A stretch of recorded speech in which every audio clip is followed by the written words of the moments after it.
السلام علیکم۔ بسم اللہ الرحمن الرحیم۔ اعمال یسیرہ۔ وقت انتہائی قیمتی ہے، پھر ہر دور میں اس کی قیمت اور افادیت مسلم رہی ہے۔ ہم دیکھتے ہیں کہ ایک دور میں لوگ اونٹ، گھوڑے، بیل گاڑی پر کئی مہینوں، ہفتوں میں سفر کیا کرتے تھے۔ پھر ایک دور ایسا بھی آیا کہ وہی سفر ریل گاڑی، بسوں، ویگنوں کے ذریعے چند گھنٹوں میں طے کیا جانے لگا۔ بلکہ اب سائنسی ترقی کی وجہ سے مزید سفر سمٹ کر چند لمحوں میں کیا جانے لگا ہے۔ یہ ہوائی جہاز اور اس طرح کے دیگر سائنسی ایجادات کا کرشمہ ہے۔ آج مصروفیات کی وجہ سے آدمی کے لیے عبادات اور اعمال کے لیے وقت نکالنا مشکل ہوتا جا رہا ہے۔ اس لیے ضرورت تھی کہ چند ایسے اعمال جو آسان ہو اور ان کا اجر و ثواب زیادہ ہو، انہیں تلاش کیا جائے۔ آپ کے ہاتھوں میں یہ کتابچہ معمولی اعمال اور عظیم اجر و ثواب کا ایک نعمت غیر مترقبہ سے کم نہیں ہے۔ اس لیے اس کو عام کیا جائے، دوسرے لوگوں تک پہنچایا جائے تاکہ تھوڑے وقت میں زیادہ فائدہ حاصل ہو سکے۔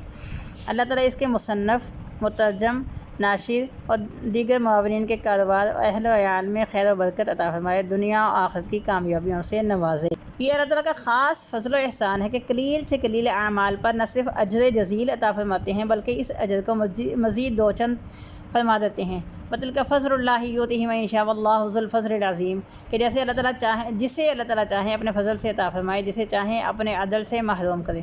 وَلَا يَظْلِمُ رَبُّكَ أَحَدًا مقصد یہ ہے کہ اللہ تعالیٰ قلیل اعمال صالحہ پر جو اجر عظیم عطا فرماتے ہیں ان کی دو قسمیں ہیں۔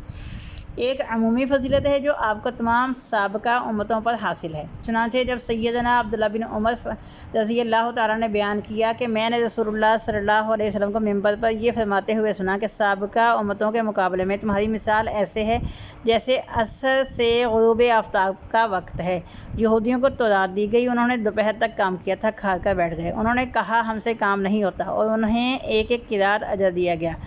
پھر عیسائیوں کو انجیل دی گئی اور انہوں نے ظہر سے عصر تک عمل کیا، وہ بھی تھک کر بیٹھ گئے اور انہیں بھی ایک ایک قرات اجر دیا گیا۔ اس کے بعد ہمیں قرآن مجید دیا گیا اور ہم نے عصر سے لے کر غروب آفتاب تک کام کیا، ہمیں دو دو قرات اجر دیا گیا۔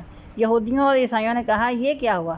اے رب، آپ نے انہیں دو دو قرات دے دیے ہیں، ہمیں صرف ایک ایک، جبکہ کام ہم سے زیادہ لیا گیا۔ اللہ تعالیٰ نے فرمایا میں نے تم سے جو اجر طے کیا تھا وہ پورا نہیں دیا۔ انہوں نے کہا وہ ٹھیک ہے۔ اللہ تعالیٰ نے فرمایا یہ میرا فضل ہے، میں جسے چاہوں نوازوں۔ بخاری حدیث نمبر 557۔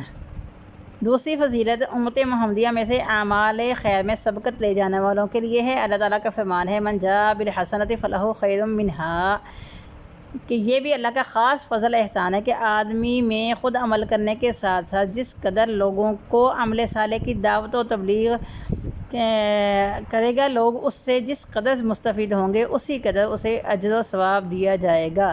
نبی صلی اللہ علیہ وآلہ وسلم نے فرمایا کہ من دل علی خیر فلہ مثل اجر فاعلہ، جس کسی نے دوسرے شخص کو خیر کی رہنمائی کی اسے کام کرنے والوں جتنا اجر ملے گا۔ یہ ایک چھوٹی سی کتاب ہے۔ اس کتاب میں 7 عنوان قائم کیے گئے ہیں۔ نمبر 1 باب الطہارہ، نمبر 2 باب قراءۃ القرآن، نمبر 3 باب اذکار، نمبر 4 باب الصلاۃ، نمبر 5 باب الصیام، نمبر 6 باب الحج والعمرہ اور نمبر 7 متفقر دیگر اعمال صالحہ۔ ایک طہارت کے مسائل۔ مسواک۔ سیدہ عائشہ رضی اللہ تعالیٰ عنہ سے روایت ہے کہ نبی صلی اللہ علیہ وآلہ وسلم نے فرمایا کہ مسواک منہ کو پاک کرتی ہے اور رب تعالیٰ کی رضامندی کا باعث ہے۔ بخاری حدیث 31۔ وضو۔ نعیم مجمر نے بیان کیا کہ میں نے سیدنا ابو ہریرہ کے ہمراہ مسجد کی چھت پر چڑھا، انہوں نے وضو کیا۔ بیان کیا کہ رسول اللہ صلی اللہ علیہ وسلم نے فرمایا کہ میری امت کے لوگ قیامت کے دن وضو کے نشانات کی وجہ سے 5 کلیان گھوڑوں کی طرح چمکتے ہوں گے۔ اب جو شخص چاہے وہ اپنے نشانات کو طویل کر سکتا ہے۔ بخاری حدیث نمبر 136، مسلم حدیث نمبر 246۔ وضو سے فراغت کی دعا۔ حضرت عمر بن خطاب رضی اللہ عنہ نے رسول اللہ صلی اللہ علیہ وسلم کا فرمان ذکر کیا کہ آپ صلی اللہ علیہ وسلم نے فرمایا کہ جو شخص بھی اچھی طرح وضو کرے اور یہ دعا پڑھے لا الہ الا اللہ وحدہ لا شریک لہ واشہد ان محمدا عبدہ ورسولہ، تو اس کے لیے جنت کے 8 دروازے کھول دیے جاتے ہیں، جس سے چاہے داخل ہو سکتا ہے۔ مسلم حدیث نمبر 34۔ باب وضو سونا۔ سیدنا براء بن عازب سے روایت ہے کہ نبی صلی اللہ علیہ وسلم نے فرمایا کہ جب تم اپنے بستر پر سونے کے لیے آؤ تو نماز والا وضو کرو، پھر اپنے دائیں پہلو پر لیٹ کر یہ دعا پڑھو: اللہم اسلمت وجہی الیک وفوضت امری الیک لا ملجأ ولا منجأ منک الا الیک آمنت بکتابک الذی انزلت ونبیک الذی ارسلت۔ اے اللہ، میں اپنے چہرے کو تیرے لیے مطیع کیا، اپنا معاملہ تیرے سپرد کیا، اپنی کمر کو تیرے لیے ہی جھکایا، نہیں ہے کوئی جائے پناہ اور ٹھکانہ مگر تیرے پاس۔ میں تیری اس کتاب پر ایمان لایا جو تو نے نازل کی، اور تیرے اس رسول پر ایمان لایا جو تو نے مبعوث فرمایا۔ اگر اس رات تجھے موت آ جائے تو فطرت پر فوت ہوگا، بشرط یہ کہ ان کلمات کو بالکل آخر میں پڑھے۔ سیدنا براء بن عازب رضی اللہ تعالیٰ نے بیان کیا کہ میں نے اس دعا کو دہراتے ہوئے رسول اللہ کی جگہ نبی کہہ دیا تو آپ صلی اللہ علیہ وسلم نے فرمایا کہ نہیں، یہ پڑھو: وَنَبِيِّكَ الَّذِي أَرْسَلْتَ۔ بخاری حدیث نمبر 247، مسلم حدیث 2710۔ تحیۃ الوضو۔ سیدنا ابو ہریرہ رضی اللہ عنہ سے روایت ہے کہ رسول اللہ صلی اللہ علیہ وسلم نے سیدنا بلال رضی اللہ عنہ سے پوچھا کہ مجھے وہ اپنا خاص عمل بتائیے جس کی وجہ سے میں نے آپ کے قدموں کی آہٹ جنت میں آگے آگے سنی ہے۔ تو انہوں نے عرض کیا کہ کوئی خاص عمل تو نہیں ہے، البتہ یہ عمل ضرور کرتا ہوں کہ دن اور رات کے وقت جب بھی وضو کرتا ہوں تو تحیۃ الوضو کی 2 رکعتیں ضرور پڑھتا ہوں۔ بخاری حدیث نمبر 1149، مسلم حدیث نمبر 2458۔ قرآن مجید کی تلاوت کا ثواب۔ قرآن مجید پڑھنے کی فضیلت۔ سیدنا عبداللہ بن مسعود نے بیان کیا کہ رسول اللہ صلی اللہ علیہ وسلم نے فرمایا: جس شخص نے کتاب اللہ کا ایک حرف پڑھا تو اس کو نیکی ملتی ہے، ہر نیکی کرنے کا 10 گنا ثواب ملتا ہے۔ الف لام میم ایک حرف نہیں بلکہ یہ 3 حروف ہیں، اس کے پڑھنے سے 30 نیکیاں ملتی ہیں۔ ترمذی حدیث نمبر 2910۔ سورہ فاتحہ کی فضیلت۔ سیدنا ابو سعید بن معلا رضی اللہ عنہ نے بیان کیا کہ میں مسجد میں نماز پڑھ رہا تھا تو رسول اللہ صلی اللہ علیہ وآلہ وسلم نے مجھے آواز دی، میں نے کوئی جواب نہ دیا۔ نماز سے فارغ ہو کر میں آپ کی خدمت اقدس میں حاضر ہوا اور عرض کیا: حضور، میں نماز پڑھ رہا تھا۔ آپ نے فرمایا: کیا تمہیں علم نہیں کہ اللہ کا فرمان ہے کہ استجیبوا للہ وللرسول اذا دعاکم، کہ اللہ اور اس کے رسول کی بات سنو جب وہ تمہیں بلائیں۔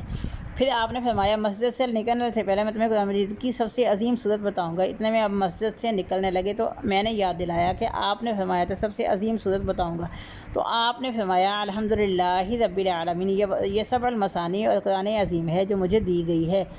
بخاری حدیث نمبر 4474۔ ہر نماز کے بعد آیت الکرسی۔ سیدنا ابو محمد رضی اللہ عنہ نے بیان کیا ہے کہ رسول اللہ صلی اللہ علیہ وسلم نے فرمایا کہ جو شخص ہر فرض نماز کے بعد آیت الکرسی پڑھے تو اس کے جنت میں داخل ہونے سے صرف موت ہی مانع ہے، موت ہی رکاوٹ ہے۔ نسائی حدیث نمبر 9848، سلسلہ صحیحہ 972۔ سورہ ملک کی فضیلت۔ سیدنا ابو ہریرہ رضی اللہ عنہ سے روایت ہے کہ نبی صلی اللہ علیہ وسلم نے فرمایا کہ قرآن مجید کی ایک سورت جس کی 30 آیات ہیں، اس نے اپنے پڑھنے والے کے لیے بخشش کی دعا کی تو اس کو معاف کر دیا گیا۔ وَتَبَارَكَ الَّذِي بِيَدِهِ الْمُلْكُ ہے۔ ابن ماجہ حدیث نمبر 3786۔ سورہ بقرہ کی آخری آیات۔ حضرت ابو مسعود انصاری سے روایت ہے کہ انہوں نے رضی اللہ عنہ نے بیان کیا کہ رسول اللہ صلی اللہ علیہ وسلم نے جس شخص نے سورہ بقرہ کی آخری 2 آیات کسی رات میں تلاوت کی تو یہ اس کے لیے کفایت کر جاتی ہیں۔ بخاری حدیث نمبر 5008، مسلم حدیث نمبر 808۔ سورہ اخلاص کی فضیلت۔ سیدنا ابی بن کعب رضی اللہ عنہ یا ایک انصاری صحابی بیان کرتے ہیں کہ رسول اللہ صلی اللہ علیہ وسلم نے فرمایا کہ جو شخص قل هو اللہ احد پڑھے تو گویا اس نے 1/3 قرآن مجید پڑھ لیا۔ مسند احمد حدیث نمبر 21275۔ سیدنا معاذ بن انس جوہنی رضی اللہ عنہ سے روایت ہے کہ رسول اللہ صلی اللہ علیہ وسلم نے فرمایا کہ جس شخص نے قل هو اللہ احد 10 مرتبہ پڑھی تو اللہ اس کے لیے جنت میں محل تعمیر کر دے گا۔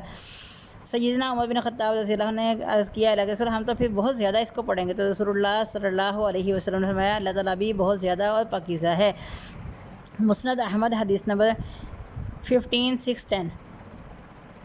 کیا سیدنا ابو درداء رضی اللہ عنہ سے روایت ہے کہ نبی صلی اللہ علیہ وسلم نے فرمایا کہ تم ایک رات میں 1/3 قرآن مجید نہیں پڑھ سکتے؟ تو صحابہ نے عرض کیا کہ وہ کیسے؟ آپ صلی اللہ علیہ وسلم نے فرمایا کہ قل هو اللہ احد 1/3 قرآن مجید کے برابر ہے۔ بخاری حدیث نمبر 5015، مسلم حدیث نمبر 811۔ سورہ کہف کی فضیلت۔ سیدنا سہل بن معاذ اپنے باپ سے اور وہ رسول اللہ صلی اللہ علیہ وسلم سے روایت کرتے ہیں کہ رسول اللہ صلی اللہ علیہ وسلم نے جس شخص نے سورۃ الکہف کی ابتدائی اور آخری آیات کی تلاوت کی تو اس کے لیے ستاپا روشنی ہوگی، جس شخص نے مکمل سورت پڑھی تو اس کے لیے زمین سے آسمان تک روشنی ہوگی۔ مسند احمد حدیث نمبر 15626۔ سیدنا ابو درداء رضی اللہ عنہ سے روایت ہے کہ نبی صلی اللہ علیہ وسلم نے فرمایا کہ جس شخص نے سورۃ کہف کی ابتدائی 10 آیات زبانی یاد کر لیں تو وہ دجال کے فتنے سے محفوظ رہے گا۔ مسلم حدیث نمبر 809۔ سونے سے پہلے آیت الکرسی کی فضیلت۔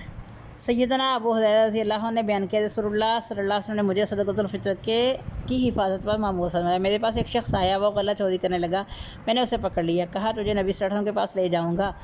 یہ ایک طویل واقعہ ہے جس کے آخر میں اس شخص نے کہا اب تو سوتے وقت آیت الکرسی پڑھے تو تجھ پر اللہ کی طرف سے نگران رہے گا، صبح تک کوئی شیطان تیرے قریب نہیں آ سکتا۔ رسول اللہ صلی اللہ علیہ وسلم نے فرمایا اس نے آپ سے سچ بولا، حالانکہ وہ خود جھوٹا تھا اور وہ شیطان تھا۔ بخاری حدیث نمبر 2310۔ سورہ بقرہ اور آل عمران کی فضیلت۔ سیدنا ابو ہریرہ رضی اللہ عنہ سے روایت ہے کہ رسول اللہ صلی اللہ علیہ وسلم نے فرمایا تم اپنے گھروں کو قبرستان نہ بناؤ، کیونکہ جس گھر میں سورہ بقرہ کی تلاوت کی جائے اس گھر سے شیطان بھاگ جاتا ہے۔ مسلم حدیث نمبر 780۔ سیدنا عبداللہ بن بریدہ رضی اللہ عنہ سے روایت ہے کہ میں نبی صلی اللہ علیہ وسلم کے پاس بیٹھا ہوا تھا تو میں نے آپ کو یہ فرماتے ہوئے سنا کہ تم سورۃ البقرہ سیکھو، کیونکہ اس کو حاصل کرنا برکت کا باعث ہے، اس کو ترک کرنا حسرت کا باعث ہے اور جادوگروں کی دسترس سے باہر ہے۔ کچھ دیر خاموش رہ کر فرمایا تم سورہ بقرہ اور آل عمران سیکھو، کیونکہ یہ دونوں صورتیں سرسبز و شاداب ہیں جو قیامت کے دن اپنے پڑھنے والے شخص پر سایہ فگن ہوں گی یا پر پھیلائے ہوئے پرندوں کی جماعتوں کے جھنڈ ہیں۔ مسلم حدیث نمبر 804۔